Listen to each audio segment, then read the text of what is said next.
So you're in the middle. Thanks.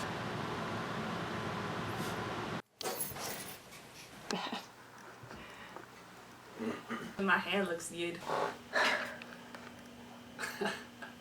Specifically for you. Okay. Oh, did you already push? Okay.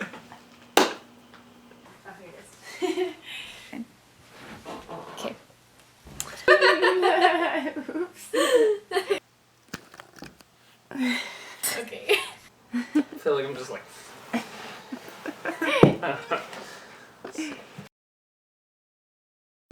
What are some of your hobbies? My hobbies, school. Sad, but it is. So when people ask me stuff like this, I realize I'm a boring person because I don't really do anything. I really like baking and cooking. I love reading, not books for school necessarily. Kind of ADD, and I have a lot of hobbies. I've tried to do. I'm doing wildland firefighting. I love working with electronics. I'm a huge fan of motorcycles. I love to play electric guitar as well as acoustic guitar. Pretty much anything on the computer. Designing websites and just, I don't know, playing with children, I guess. Well, I like to run. I play the guitar, not well, but I play it. I like to cook. I love music. I have sung my whole life. I like to draw. I love sports and hiking and camping and video games and like pretty much anything you could think of. And I sort of not really play the ukulele. And I told somebody this today, I really like strangers. I don't have a problem with stranger danger. I do have a problem with stranger danger. I like new people and trying new things and adventuring. What is one of your pet peeves? Biggest pet peeve is when people don't use their blinkers when they're changing lanes. Because blinkers save lives, and why don't you use them? I've almost gotten in like a couple accidents because I'm like, okay, they're not turning, and they're like, just kidding, and it's just really scary. So use your blinkers. One of my big pet peeves is when I'm dating someone or trying to date someone, and my roommates, for no rhyme or reason, will kind of just linger in the room. It's like makes it impossible to make a move, and I just hate it so much. I'd probably say like when other people aren't like considerate of others, like I don't know, it doesn't matter really what situation, like driving or walking or just like littering and things, just like, you know, just people not thinking about others and how their actions affect them, I guess. I don't know, like I just feel like that I like to stick out or like look out for like the little guy, kind of, I guess, the underdog in the situation, in the social situation. So it's just like people are like really mean and just like to anybody, they come in a situation, they just take over and they're just I don't want to say it on the interview. The D word. You describe a guy. Douche. Like those kind of guys are just like girls just like, why do I need to be so mean? Like, can you just be nice? And it just kind of annoys me sometimes, and they just kind of go out of the way to kind of make everybody's day kind of miserable, kind of. So, when somebody's using the microwave, and you know, like push like, you know, add a minute or 30 seconds, and then they stop it and they take their food out when there's like 4 seconds left, or 3 seconds left, or whatever, how many seconds left, and they take it out and then they just leave it. It's like, just push clear so we can see the clock again, so you can see what time it is. I hate when people flake out on you and you like make plans and you're gonna go do something fun with them and you get all psyched up to hang out with them and it's like been a while since you've hung out with them and then they're like, oh, sorry, I'm gonna go do this other thing. I hate it when that happens. What is the funniest or one of the funniest jokes that you've ever heard? Oh no. I can't tell you the jokes I think that are funny because they might be a little too dirty.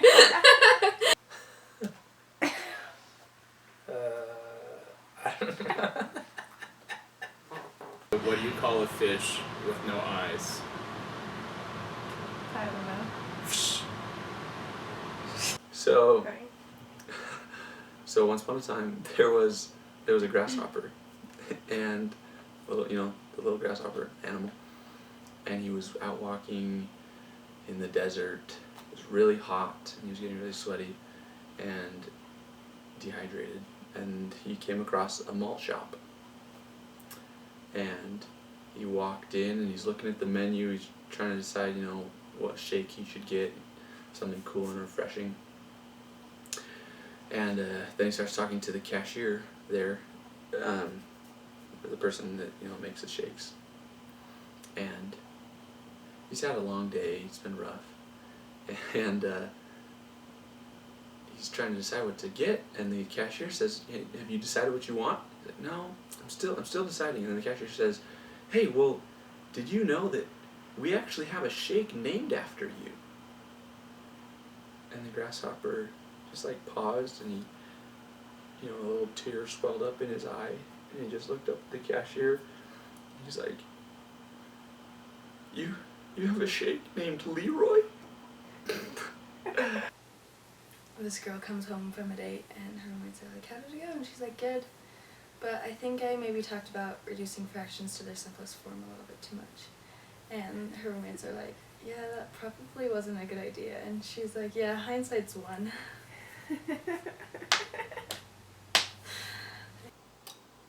What do you call the mix between a helicopter and a rhino?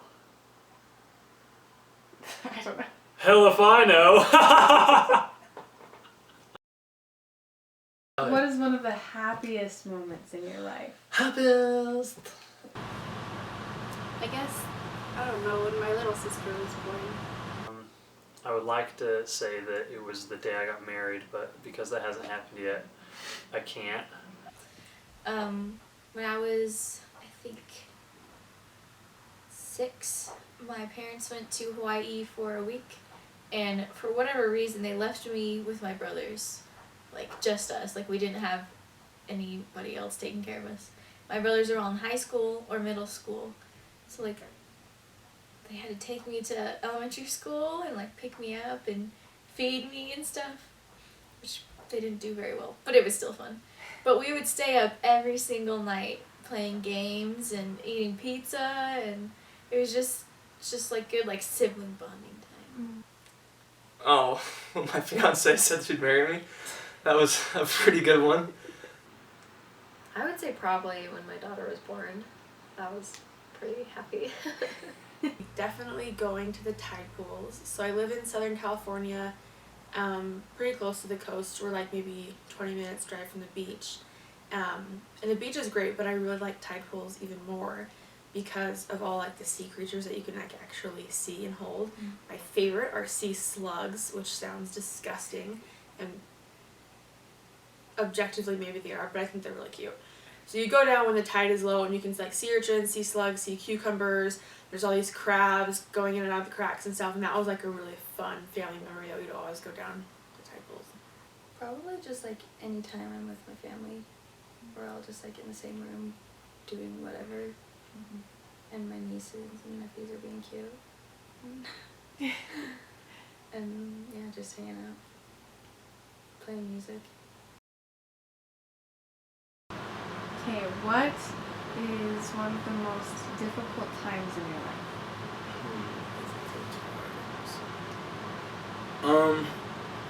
There's been a couple. I think honestly one of the hardest times in my life, where I was just kind of most miserable for the longest, was right after I moved to Utah my freshman year of college, way back 50 million years ago in 2010.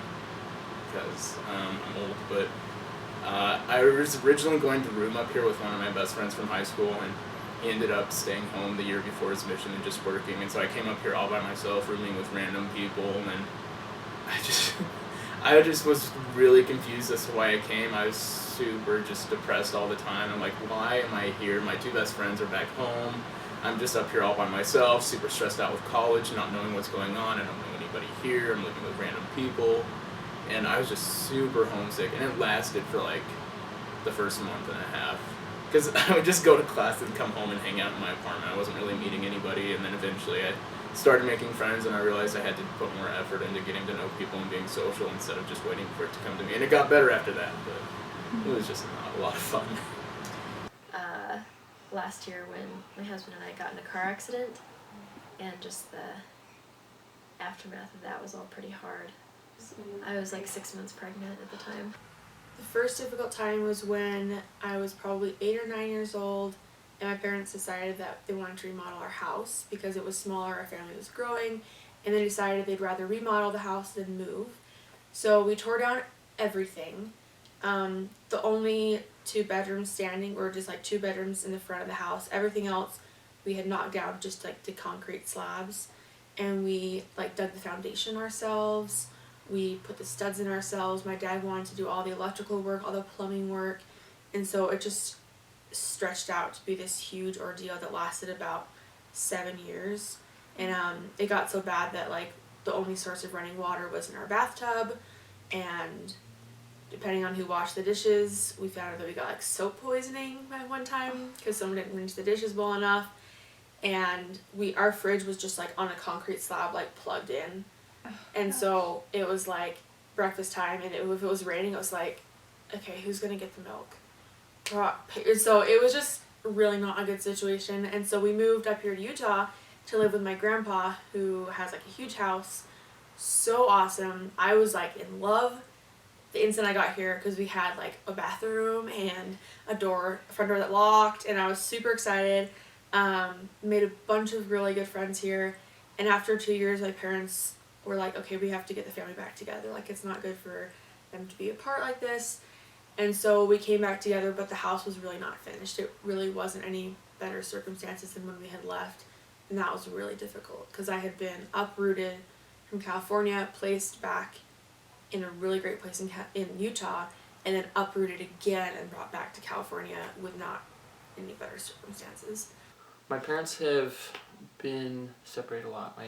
My mom's been divorced 4 times. My dad, her second husband, has been divorced 3 times.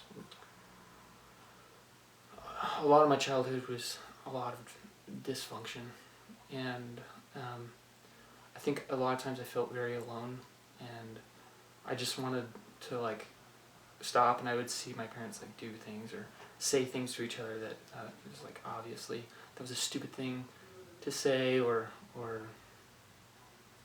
they'd get in fights and just stuff like that. And I ended up moving out of the house when I was about 16, and trying to I was really cocky and thought I could do things on my own pretty easy, but I couldn't, and I was kind of like a bum for like 3 months. I would like, I had my backpack and I would jump around from friend's house to friend's house every couple days. I'd try and just be like, hey, I'm just wanting to hang out for a couple days if it's cool, spend the night. And did that for a while until one of my friend's parents kind of caught on what was going on and kind of took me under their wing. But I think I felt really alone in those moments. Not alone as far as not alone spiritually or physically. I was always able to meet my needs. I was always, I had people that were always willing to help me out with things. But I think I just didn't have any support. Is what I felt like. Nobody was rooting me on to do anything when I was just trying to get away from the bad.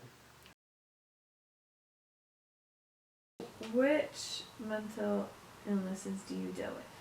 So I have generalized anxiety disorder, and then depression that like comes and goes. So it's kind of a few different things, and my mom tells me out of all the stuff that runs in both sides of the family, like, it could have been a lot worse. And so, but so mostly it's anxiety. There's depression every now and then, but not really so much. Well, right now it's just anxiety, but I have had depression and I struggle with anxiety, so it depends on the season, but sometimes it's worse than others, but it's been sort of a constant battle. depression for a little bit. And then anxiety. I deal with major depressive disorder, and I've had that since I was about 13 or 14. And I've also been diagnosed with general anxiety disorder and obsessive compulsive disorder, but those two have kind of faded into the background, and now it's mostly just major depressive disorder. Depression and anxiety are definitely the top two. I have depression and I also have anxiety. So I deal with depression and anxiety, and more specifically postpartum depression. And is there anything that you wish people knew or understood about having anxiety? I mean, sometimes it just happens. So I feel like that's the biggest thing. I mean, it really isn't something you choose for, say, but it just happens. It just is. I really love to do social things, but sometimes I just don't have the energy to do it. And so I've noticed that if I move to a new ward or a new place or have a new group of friends, I'll be invited to do a lot of activities, and sometimes like 3 times in a row I'll have to like pass on it, even though I would really like to go. I just don't have like the mental energy kind of for it. And I guess the thing that I would maybe advise people to do is, if you know someone that has a mental disability, keep inviting them to those things, keep including them in those fun activities, because even if they can't go, it helps them feel included and loved and noticed, which is one of the biggest things I think is when you have kind of depression or anxiety, you feel very isolated, and just knowing that other people are aware of you can help immensely, even if you don't go on that activity. Just having someone invite you is really big. That, I mean, it is obviously different than like a normal person, but we're still able to do normal things. Like, we're still just people. We're not, I don't know, like, I had some friends before that found out like I had anxiety, depression, and they're like, oh, like, so you can't do this, this, and this. And like, no, I can. I may be just like slower than you, but I can still do it. And it's just that like everybody has things that they go through and that are hard for them, and just one thing that we have that's hard, and still live life. It's not like we're closed down from everything else. It's kind of like two different things. It's like, okay, I'm a totally normal person, but I'm totally not. Like, like it's totally different than what people who don't experience mental illness experience. And it's really hard to understand.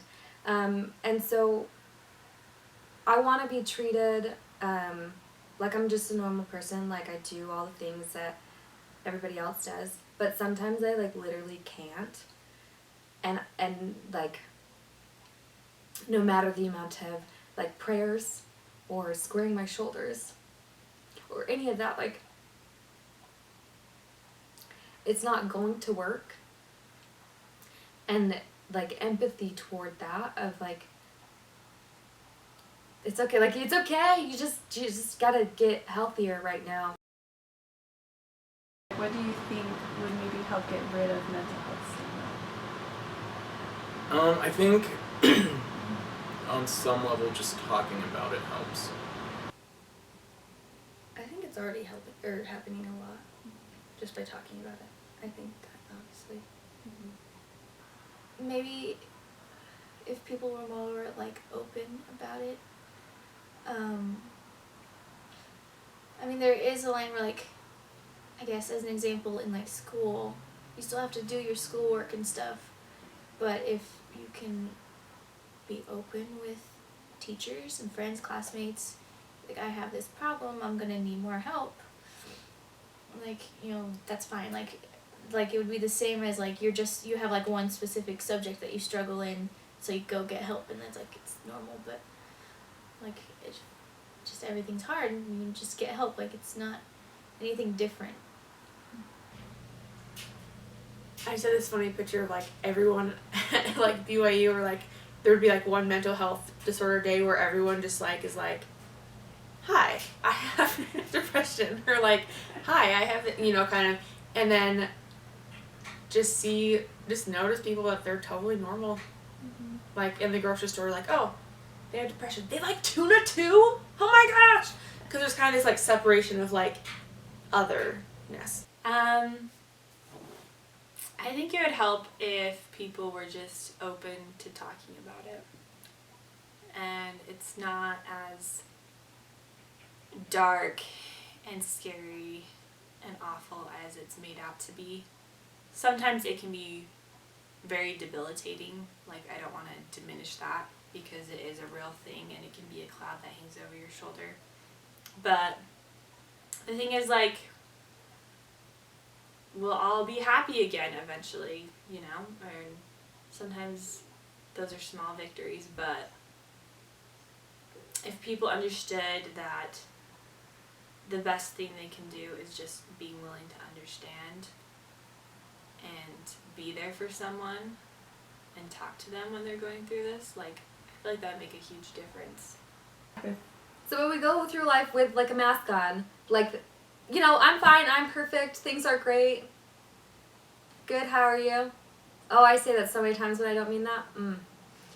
And we do that to save face and to not appear weak or broken. But like, we all are. If like I understood you and you understood me on a level that wasn't like, hey, how are you? Good, how are you? Good, thanks. We went deeper than that. Man, that would, I really don't think we would have as many problems in the world as we have, even though we're talking about our problems. Like, we talk about our problems and we say, oh, I get that, I have those problems too, and now we feel connected. And now if I need support, I can go to you and you can come to me. Anyway, and I think we start to change that by braving up, which is really hard, and saying like, yeah, I was really struggling this week and I didn't make it to this thing, or I totally bailed on my friend, or I totally withdrew and like I couldn't talk to my friend about what was going on. Like, I need to start saying those things more and being more honest about like my real experience. And like it's to a point, like there's boundaries and you have to build the kind of trust with a person to open up, but it's not so serious. This stuff is pretty common. And it's serious stuff, but it's not rare. It's everywhere around us. And we just kind of need to tell each other our stories.